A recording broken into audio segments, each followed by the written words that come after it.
Hi guys! Welcome back to my channel. My name is Mary Ann and my white screen name is Mary Ann Vlogs.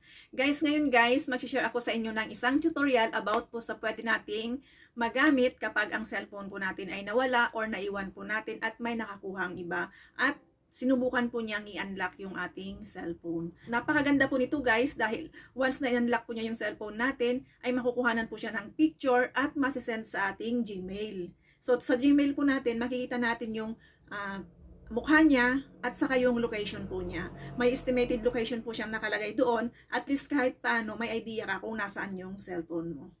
So kung gusto mong malaman paano ang setup ng application na to, panoorin mo po ang video to hanggang sa matapos.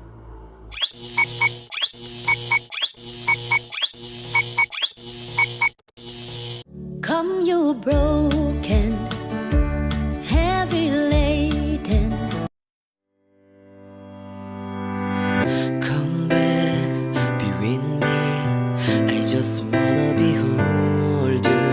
Time to say goodbye. Ikaw ang kusog ka na ako.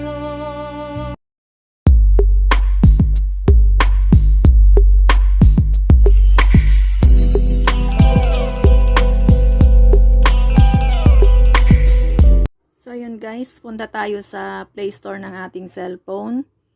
I-search po natin yung Crookcatcher. Tapos yan, install po natin ito. Yan. Then install po natin yan siya.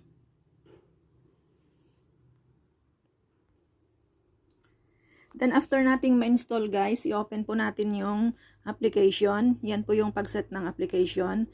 Tapos click lang po ninyo yan. Arrow. Tapos, click nyo yung activate now. Ayan. Tapos, click nyo yung activate.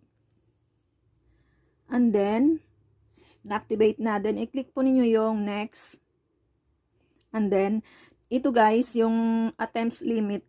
Halimbawa, pag binuksan niya yung kinaps niya yung cellphone nyo, binuksan niya kung ilang beses bago mag-take ng picture. Syempre, ang ilalagay ko isa lang. Kasi syempre nga, kung halimbawa nawala yung cellphone natin, matitrace natin kaagad kung nasa kaninong tao. Ayan, tapos, i-set natin sa 1, and then next. And then yung location po ng cellphone ninyo guys, i-on po natin yon. Ayan, tapos allow. Ayan, and then next. Then, activate now. Then, i-click po niyo yung authenticate. And then, click nyo allow. Then, yan guys, mag-a-add po kayo ng Gmail account ninyo na halimbawa nanakaw po yung cellphone ninyo at binuksan nila. Pag tinats na nila yung cellphone nyo, makikita nyo yung picture at masisend po doon yung kung sino yung kumuha, yung tao at saka yung location niya. Ngayon, ang ipapakita ko sa inyo dito ay na lang, yung Gmail na rin ng cellphone ko na ito, dito rin siya magti-take ng picture kasi ayaw kong malagin ng ibang Gmail account itong cellphone na ito. So, ito na rin yung ipipiliin ko. Ayan. Ngayon, kung sa ibang cellphone, syempre, kailangan nyo ng pang sa cellphone ninyo, ibang Gmail account ang ilagay ninyo. Ayan. Ayan. Successfully set up email na. Then, next natin, guys. And then, i-allow po natin yung camera. Ayan. Lahat po ng permission na lalabas dyan, i-allow po natin. Then, try it now. So, ayan guys, okay na yan siya, na-set up na siya. Once na may nagbukas sa cellphone mo, nag-attempt na magbukas, makukuhanan po siya ng picture at masisend po sa Gmail na nilagay mo doon. So, ngayon guys, ipapakita ko sa inyo yung nakuhang picture kanina dahil bago ko po, sinet up ko na po yung cellphone ko para pag inopen po niya is makukuhanan po siya ng picture. So, ayan po siya, ipapakita ko sa inyo. Bali, ang ginamit kong Gmail is yung Gmail na rin ng cellphone na kung saan mayroon po tayong meron po tayong application na ito. So, tignan po natin sa Gmail ko. Ayan. So, ito guys. Ayan. Binuksan ko na po yung isa kanina ito. 10:26 AM, tapos 10:43, 10:44. Ayan. Ayan po siya. Makikita po natin. Ayan.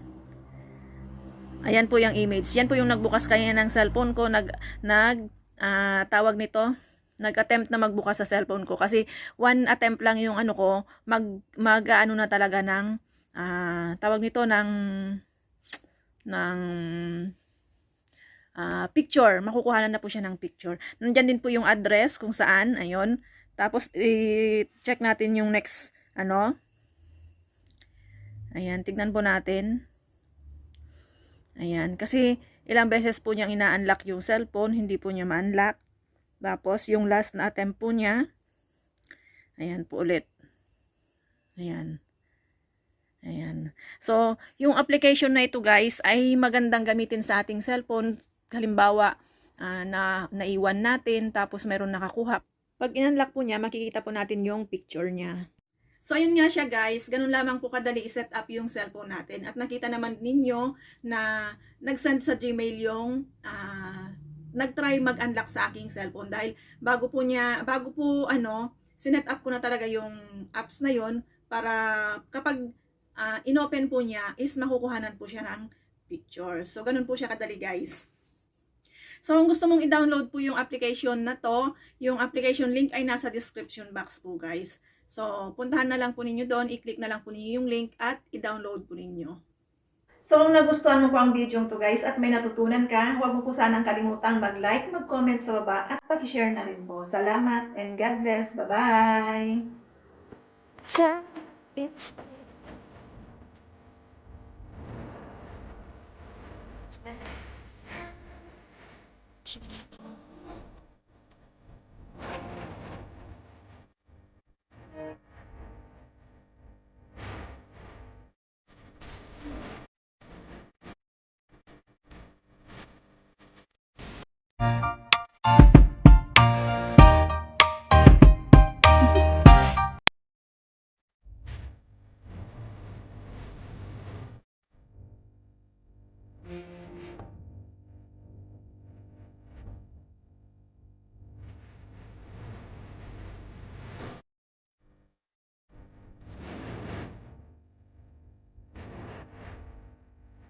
better.